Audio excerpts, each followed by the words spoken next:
주님의 말씀입니다. 경청하십시오. 예수께서 다시 바닷가에 나가심에 큰 무리가 나왔거늘 예수께서 그들을 가르치시니라. 또 지나가시다가 알페오의 아들 레위가 세관에 앉아있는 것을 보시고 그에게 이르시되 나를 따르라 하시니 일어나 따르니라. 그의 집에 앉아 잡수실 때 많은 세리와 죄인들이 예수와 그의 제자들과 함께 앉았으니 이는 그러한 사람들이 많이 있어서 예수를 따르미러라. 바리새인의 서기관들이 예수께서 죄인 및 세리들과 함께 잡수시는 것을 보고 그의 제자들에게 이르되 어찌하여 세리 및 죄인들과 함께 먹는가? 예수께서 들으시고 그들에게 이르시되 건강한 자에게는 의사가 쓸데없고 병든 자에게라야 쓸데있느니라. 나는 의인을 부르러 온 것이 아니요 죄인을 부르러 왔노라 하시니라. 아멘. 네, 오늘의 이 말씀을 통하여 우리들의 마음이 하나님의 말씀과 은혜로 충만한 은혜가 있기를 소망합니다. 여러분, 예수님이 이 땅에 오셨습니다. 여러분, 그것을 믿으시나요? 실제로 이 땅 가운데 오셔서 우리의 죄를 사하셨다는 그 역사적인 사실을 여러분 정말로 믿으시나요? 예수님이 이 땅 가운데 오셨음을 기억하고 기념하는 날이 바로 성탄절입니다. 성경은 분명하게 예수님께서 이 땅 가운데 인간의 몸으로 오셨음을 이야기합니다. 그리고 우리는 성경을 통하여 인간의 몸으로 십자가에 못 박혀 죽은 그 예수님의 모습 또한 우리는 알고 있습니다. 그런데 저는 예수님이 십자가에서 마지막 하셨다는 그 말씀이 참으로 중요하다 생각합니다. 예수님께서 십자가에서 마지막 순간 하셨던 그 말씀은 놀랍게도 다 이루셨다입니다. 여러분, 저는 이것이 참 중요하다 생각합니다. 예수님이 이 땅 가운데 오실 수밖에 없는 이유가 예수님이 이 땅 가운데 어떠한 삶을 살아가셨고 어떠한 것을 이루셨는지가 예수님께서 이 땅 가운데 오신 이유라는 것을 말해주고 있기 때문입니다. 여러분, 성경은 예수님에 대해서 이야기합니다. 예수님의 탄생과 예수님의 유아기에 대한 이야기도 성경에 물론 있습니다. 하지만 그것이 자세하진 않죠. 그런데 대부분의 성경들은 예수님의 공생의 사역에 조금 더 관심을 두고 있습니다. 그러니 여러분, 우리는 예수님의 공생애를 통하여 예수님이 이 땅 가운데 어떠한 삶을 살아가셨고 어떠한 사역을 하셨는지를 바라보며 예수님이 이 땅 가운데 오신 이유를 발견하게 됩니다. 그렇다면 예수님께서 이 땅 가운데 공생애의 사역 가운데 어떤 일을 행하셨을까요? 너무나 많은 일들이 있지만 크게 세 가지로 요약해 볼 수 있겠습니다. 첫 번째는 예수님의 제자들을 불러주신 것이죠. 두 번째는 그들을 치유하여 주셨다는 것입니다. 성경에 얼마나 많은 기적의 이야기가 있습니까? 얼마나 많은 치유의 역사들이 기록되어 있습니까? 또한 세 번째는 예수님께서는 백성들에게 하나님의 말씀과 뜻을 알려주셨습니다. 여러분, 그것이 예수님의 공생의 사역 가운데 예수님께서 행하셨던 참으로 많이 등장하고 계속 반복적으로 등장하는 예수님의 사역입니다. 그런데 이 세 가지를 딱 한 단어로 요약한다고 한다면 저는 그것이 회복이라고 생각합니다. 여러분, 성경은 우리에게 하나님이 인간을 어떠한 존재로 창조하셨는지를 기록합니다. 하나님의 형상대로 사람을 창조하셨다고 이야기합니다. 여러분, 그것은 단지 우리의 형태가 하나님을 닮았다, 여러분, 그것을 넘어서 하나님을 닮은 아름답고 존귀한 존재였음을 이야기합니다. 성경 하나님께서 흙을 빚어 인간의 형태를 지으시고 생기를 불어 넣으셨다 말합니다. 그러니 여러분, 인간의 모습이 어떠하였나요? 하나님이 보시기에 좋았고 하나님을 닮았고 하나님을 드러낼 수 있는 존귀하고 거룩한 존재가 되었음을 성경은 이야기합니다. 그런데 그러한 사람들이 하나님을 버리고 떠나갑니다. 여러분, 선악과의 핵심은 하나님을 필요로 하지 않고 자신의 생각과 자신의 소견에 옳은 대로 행하며 살아가겠다고 하는 인간들의 선택을 보여줍니다. 하나님이 인간을 버린 것이 아니라 인간이 하나님을 버리고 떠나갔습니다. 하나님을 닮은 존귀한 존재에서 하나님이 사라지기 시작하니 여러분, 인간에게 남은 것은 흙밖에 없구나라는 것이 성경의 이야기입니다. 우리는 존귀한 하나님을 닮은 존재로 형태가 지어졌지만 여러분, 이제 우리들의 모습 가운데 하나님이 제대로 드러나고 거룩한 모습으로 살아가는 사람이 없다라고 하는 것이 성경의 요약이고 우리들의 삶의 고백입니다. 하나님은 그러한 우리들을 포기하심으로 성경의 이야기가 끝나지 않습니다. 그러한 부족한 우리들을 하나님께서는 용서하시고 다가가시고 다시 한번 세워주시면서 계속 기회를 주고 그 다음 걸음걸음을 인도하셨음이 성경의 구약의 이야기입니다. 하나님의 백성을 부르시고 하나님의 법과 말씀과 뜻을 알려주시고 그들이 하나님의 자녀로 살아가게끔 하시는 것이 바로 하나님의 뜻과 계획이었죠. 하지만 번번이 실패합니다. 그리고 하나님은 번번이 용서하십니다. 다시금 주시는 하나님의 그 놀라운 아름다운 은혜와 사랑이 기록되어 있지만 여러분, 끝내 하나님은 우리들이 얼마나 나약한 존재인지를 또 우리의 그 모든 걸음들을 통하여 사람들 스스로가 우리가 얼마나 나약한 존재인지를 깨닫게 된 것이 구약의 이야기죠. 그래서 하나님은 부족한 우리들이 아니라 하나님 스스로가 우리를 구원하고자 이 땅 가운데 인간의 몸으로 오셨다라고 하는 아름다운 하나님의 뜻과 계획을 알려줍니다. 여러분, 그것이 예수 그리스도입니다. 여러분, 이 땅 가운데 오신 하나님, 이 땅 가운데 오신 왕 중의 왕, 여러분 바로 그분이 예수 그리스도시죠. 그런데 그렇게 오신 예수님께서 이 땅 가운데 무엇을 행하셨다고요? 제자들을 부르시고 사람들을 고치시고 또한 사람들을 알려주시며 그들을 회복하게 하셨습니다. 여러분, 예수님은 그러한 회복을 위해 얼마나 많은 사람들을 만나셨는지 모릅니다. 성경을 보면 예수님께서는 한 자리에 머물러 있지 않습니다. 예수님이 단지 한 자리에 머물러 있으면서 나에게 올 사람들은 와라. 여러분, 예수님이 그렇게 말씀하지 않으셨습니다. 예수님이 직접 그 발을 이끌고 사람들을 찾아가 주셨습니다. 예수님께로 나올 수 없는 사람들도 성경에 많이 등장합니다. 그 중에 한 사람이 바로 귀신 들려서 그의 몸이 사슬로 묶여 있었던 사람이죠. 예수님께 나아갈 수 없는 그 한 사람, 예수님은 그 사람을 찾아가 만나 주셨습니다. 또한 일로 인하여서 여러 가지 형편 가운데 예수님께로 도저히 나올 수 없는 사람들, 예수님이 먼저 그들을 찾아가 주셨습니다. 그들을 만나 주셨고 그들과 함께 해 주셨죠. 여러분, 복음서를 보면 예수님이 얼마나 바쁘게 살아가셨는지를 짐작해 볼 수 있는 대목들이 있습니다. 첫 번째로는 예수님이 자꾸 잠을 주무십니다. 배를 타고 가는데 폭풍을 만나요. 이때 예수님이 무엇을 하고 계셨나요?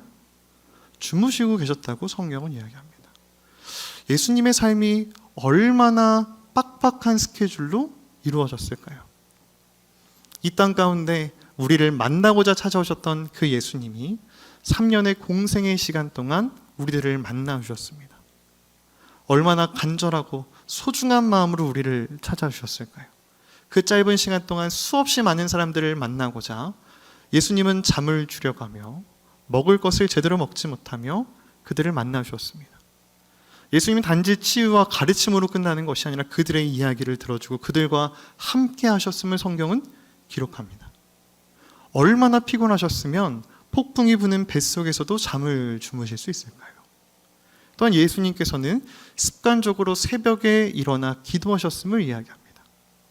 저는 여러 가지 이유가 있겠지만 그 중에 한 가지가 낮에는 밤에는 사람들과 함께하는 예수님이셨기에 예수님이 온전히 하나님께 집중하고 기도할 수 있는 시간이 새벽밖에 없었던 것은 아닐까 생각합니다. 예수님은 참으로 끊임없이 멈춤 없이 사람들을 만나 주었습니다. 오늘의 말씀도 예수님이 한 사람을 만나 주시는 이야기입니다. 예수님께서 오늘 누구를 만나 주셨을까요? 오늘의 말씀 가운데 14절은 이렇게 이야기합니다. 또 지나가시다가 알페오의 아들 레위가 세간에 앉아 있는 것을 보시고 그에게 이르시되 나를 따르라 하시니 일어나 따르니라. 예수님께서 만나 주신 한 사람의 이름은 알페오의 아들 레위입니다. 여러분에게는 좀 익숙치 않은 이름이기에 여러분이 쉽게 이해하기 좋은, 여러분이 알고 있는 이름으로 표현한다면 여러분 그의 이름은 마태입니다. 예수님의 제자 마태죠. 그런데 그는 어디에 앉아 있습니까? 세관에 앉아 있죠.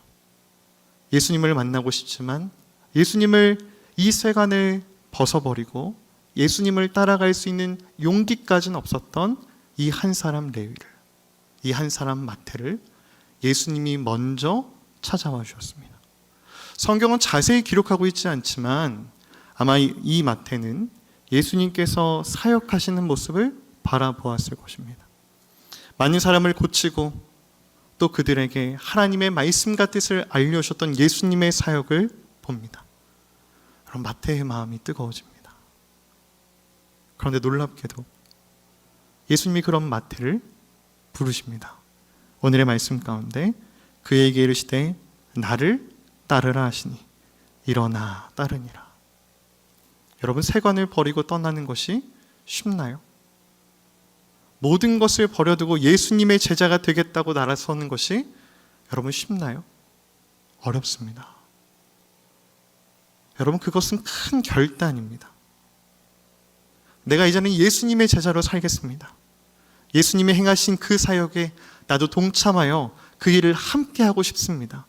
여러분, 그것은 귀한 믿음의 고백입니다. 아름다운 이야기죠.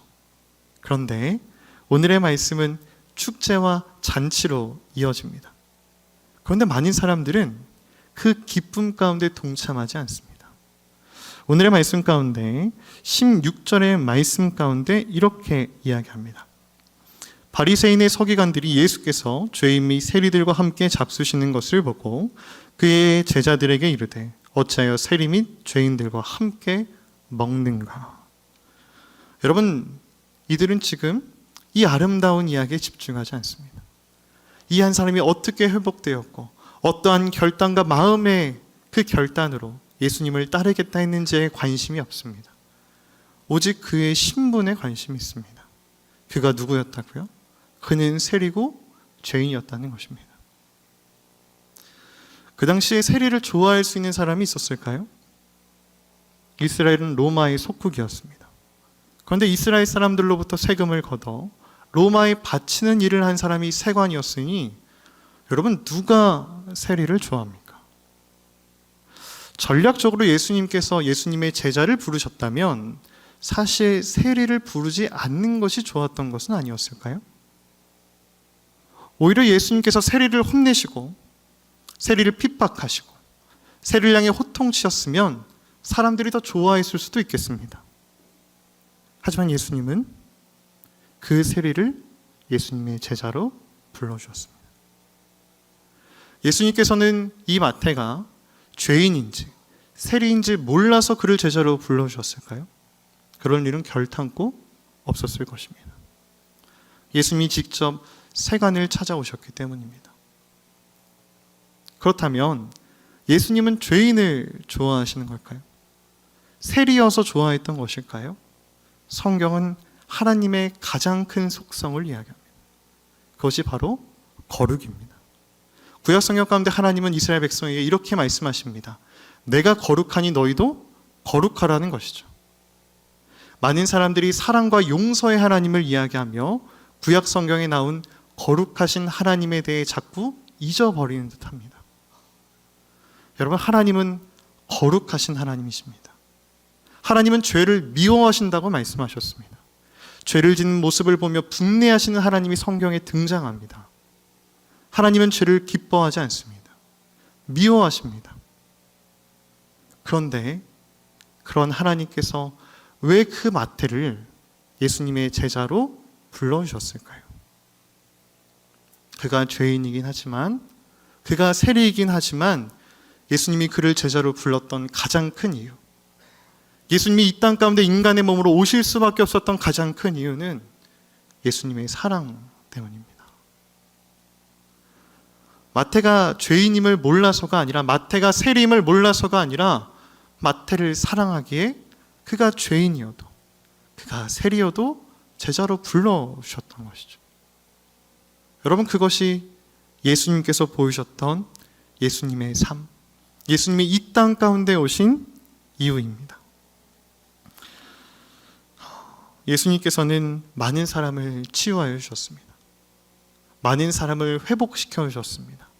많은 사람을 변화시켜 주셨죠. 그 여러 많은 변화와 회복 가운데 가장 큰 변화를 이룬 사람들, 저는 바로 예수님의 제자들이라 생각합니다. 오늘 말씀에서 본 마태도 예수님의 제자로 가장 큰 회복과 변화를 누린 사람입니다. 성경에는 세리 중에 한 사람이었던 마태가 예수님을 전하다 생명이 끊기는 순간까지도 예수님을 전하다 죽는 순교의 제자로 등장합니다. 여러분, 그것이 그의 삶이었고 그의 삶을 기록한 기록입니다. 예수님을 생명이 끝나는 순간까지도 전하며 순교하였던 예수님의 제자. 여러분, 바로 그가 오늘 말씀에 나온 바로 그 세리였습니다. 내일은 성탄절입니다. 예수님이 이 땅 가운데 오셨음을 기억하며 우리가 예수님께서 이 땅 가운데 어떠한 마음으로 오셨는지를 다시 한번 묵상할 수 있는 은혜가 있기를 소망합니다. 예수님이 이 땅 가운데 오신 여러분의 마음 가운데 찾아오셔서 우리들의 마음을 하나님의 온전한 회복으로 이끄시기를 소망합니다. 우리들의 마음을 하나님을 향한 회복과 기쁨과 감격으로 채워주시는 은혜가 우리의 삶 가운데 가득하기를 소망합니다. 그래서 우리를 찾아오신 그 예수님 앞에 마태가 그러하였듯이 네, 내가 예수님의 제자가 되어 예수님을 따르겠습니다. 이것이 우리의 고백이 되기를 소망합니다. 기도하겠습니다. 사랑이 많으신 아버지 하나님, 참으로 감사합니다. 우리를 불러주시는 그 하나님의 음성 앞에 다시 한번 나아갑니다. 이 땅 가운데 분명히 메시아를 보내겠다 약속하시고 그 약속대로 우리들의 그 모든 약속을, 하나님의 그 계획들을 이루셨던 예수님의 걸음을 통하여 우리를 찾아오시며 우리와 함께하다 말씀하셨던 임마누엘의 하나님의 은혜가 오늘 우리의 가운데 임하게 하여 주시옵소서. 하나님, 우리의 마음 가운데 품게 하여 주옵시고 그 하나님과 동행함으로 하나님을 향한 온전한 회복들이 일어나게 하여 주사 하나님의 자녀로, 하나님을 향한 온전한 예배자로 바로 서게 하여 주시옵소서. 이 모든 말씀 우리를 사랑하시고 함께 하시는 예수 그리스도의 이름으로 간절히 기도합니다. 아멘.